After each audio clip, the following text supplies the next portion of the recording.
നമസ്കാരം. വോട്ട് വഴി ഇപ്പോൾ പാവറട്ടിയിൽ എത്തിയിരിക്കുകയാണ്. തൃശൂർ മണ്ഡലത്തിലെ UDF സ്ഥാനാർത്ഥി TN പ്രതാപനാണ് ഇപ്പോൾ വോട്ട് വഴിക്കൊപ്പം ചേർന്നിരിക്കുന്നത്. നമസ്കാരം. നമസ്കാരം. എങ്ങനെയാണ് ഇപ്പോഴുള്ള ഒരു അവസാനഘട്ട പ്രചാരണത്തിലേക്ക് എത്തിയല്ലോ, എന്താണ് തോന്നുന്നത്? വളരെ വളരെ 100% ഉറപ്പായി ജയിക്കുന്ന ഒരു പോസിറ്റീവ് അറ്റ്മോസ്ഫിയറാണ് ഇപ്പോൾ കോൺസ്റ്റിറ്റ്യുവൻസിയിലുള്ളത്. ഈ നാളെ കൊട്ടിക്കലാശാണല്ലോ, അപ്പോൾ എന്താ പരിപാടിയൊക്കെ? സാധാരണ എല്ലാ സ്ഥലത്തും ഞങ്ങൾക്ക് 59 മണ്ഡലമാണ് UDFനുള്ളത്. ഞങ്ങളുടെ മണ്ഡലം ബേസ് എന്ന് പറയുമ്പോൾ 59 മണ്ഡലത്തിലും നാളെ പ്രവർത്തകന്മാർ മുഴുവൻ സമയം ഫീൽഡിലാണ്. അവസാന നിമിഷം അവർ പ്രത്യേകിച്ചും ഒരു ഫിനിഷിംഗ് എന്ന നിലയിൽ എല്ലാ സ്ഥലത്തും പരസ്യമായ ഒരു ആവേശ പ്രകടനം ഉണ്ടാകും. അതൊരു പക്ഷേ ഞങ്ങളുടെ ആഹ്ലാദ പ്രകടനത്തിന് തുല്യമായി മാറാനാണ് ഇത്തവണ സാധ്യത. 100% കോൺഫിഡൻസ് ഉള്ളത്. മണ്ഡലം തിരിച്ചു പിടിക്കും ഉറപ്പ്. കഴിഞ്ഞ തവണ ഞങ്ങൾ ചുണ്ടിനും കപ്പിനും ഇടയിലാണ് മണ്ഡലം പോയത്. പക്ഷേ നിയമസഭാ തെരഞ്ഞെടുപ്പിൽ കുറച്ച് അവർക്ക് ഭൂരിപക്ഷം കൂടുതൽ കിട്ടിയായിരുന്നു. അതൊന്നും നോക്കണ്ട, ആ പാറ്റേൺ പോയി. ഇത് നരേന്ദ്രമോദിയെ താഴെ ഇറക്കാനുള്ള ഇലക്ഷനാണിത്. BJPയും RSSനും തോൽപ്പിക്കാനുള്ള ഇലക്ഷനാണിത്. ഇത് കേരളത്തിലെ പിണറായി വിജയൻ ഗവൺമെൻറ്റിൻ്റെ അനീതിക്കെതിരെയുള്ള ഇലക്ഷനാണ്. പ്രളയത്തിൽ എല്ലാം നഷ്ടപ്പെട്ടവരോട് കാണിച്ച ക്രൂരതയ്ക്കെതിരെയുള്ള ഇലക്ഷനാണ്.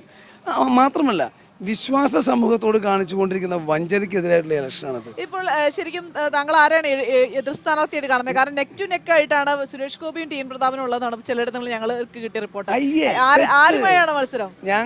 ഞങ്ങളുടെ ദേശീയ തലത്തിലുള്ള ശത്രു BJP ആണ്. ഞങ്ങളുടെ 1-ാം നമ്പർ ശത്രു, 2-ാം നമ്പർ ശത്രു, 3-ാം നമ്പർ ശത്രു, അവസാനം വരെയുള്ള ശത്രു എന്ന് പറഞ്ഞാൽ BJPയും RSSും സംഘപരിവാർ ശക്തികളാണ്.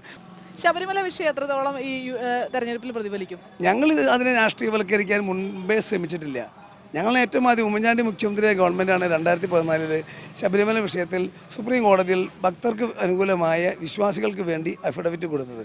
പ്രിയങ്ക ഗാന്ധി ഇന്ന് വയനാട്ടിലെത്തിയിട്ടുണ്ടല്ലോ. അപ്പോൾ മുഴുവൻ മൊത്തത്തിൽ കേരളത്തിലെ ഈ രാഹുൽ തരംഗം പ്രിയങ്ക തരംഗം ആഞ്ഞടിച്ചിട്ടുണ്ടോ? പിന്നെ അത് വെറുതെ ഈ വോട്ട് വഴി വെറുതെ അന്വേഷിച്ച് നടന്നാൽ മതി, കാണാം ആളുകളുടെ ഇടയിൽ ഉണ്ടായിട്ടുള്ളൊരു ആവേശം. പ്രത്യേകിച്ചും ഗ്രാമതലങ്ങളിൽ നമ്മൾ നഗരത്തിൽ കാണുന്ന വണ്ടി പോകുന്ന വഴികളിൽ മാത്രമല്ലാതെ മനസ്സ് പോകുന്ന കുറേ വഴികളുണ്ട്. ആ വഴികളിൽ പോയത് കണ്ടെത്താൻ പറ്റും. തൃശ്ശൂർ അതെങ്ങനെയുണ്ട്? തൃശ്ശൂർ വളരെ രാഹുൽ ഗാന്ധിയുടെയും പ്രിയങ്ക ഗാന്ധിയുടെയും കേരളത്തിലേക്കുള്ള എൻട്രി, പ്രത്യേകിച്ചും പാർലമെൻ്ററി പൊളിറ്റിക്സിലുള്ള എൻട്രി കേരളത്തിലെ ജനങ്ങളും തൃശ്ശൂരിലെ ജനങ്ങളും വലിയ പ്രതീക്ഷയോടെയാണ് കാണുന്നത്. എന്തായാലും തികഞ്ഞ ഒരു വിജയപ്രതീക്ഷയിലാണ് UDF സ്ഥാനാർത്ഥി ഉള്ളത്. എന്തായാലും മറ്റൊരു പ്രദേശത്ത് നിന്നും വോട്ട് വഴിയിൽ വീണ്ടും കാണാം. നമസ്കാരം.